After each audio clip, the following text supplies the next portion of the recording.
में कोरोना मामलों में बहुत हद तक कमी आई है। यूपी के वज़ीर आला योगी आदित्यनाथ ने बागपत में मुख्तलिफ अस्पतालों का मुआयना करने के बाद मीडिया से खिताब करते हुए ये बात कही। उन्होंने बताया कि कोरोना पर काबू पाने के लिए 591 ऑक्सीजन प्लांट कायम किए गए हैं।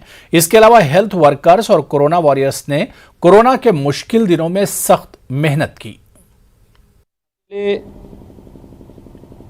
उत्तर प्रदेश ने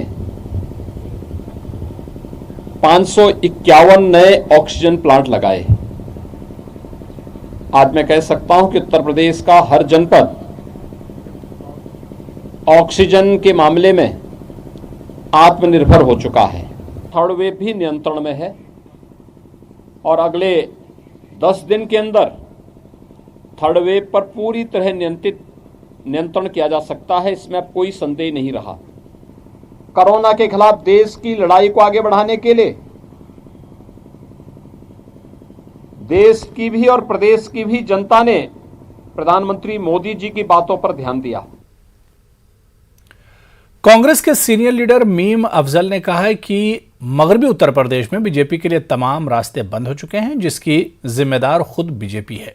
बीजेपी ने किसानों को साल भर परेशान किया।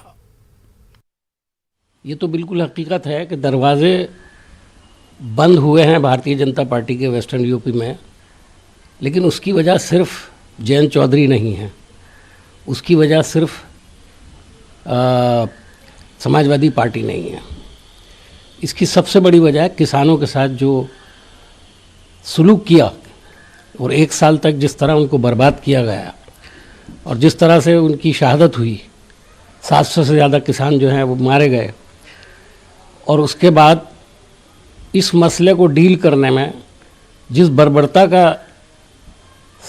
के साथ काम किया गया, टायरों में कुचला गया उनको, किसानों को, और उसके बाद कोई एक्शन भी उस मिनिस्टर के खिलाफ नहीं हुआ जिसके बेटे ने सब कुछ किया।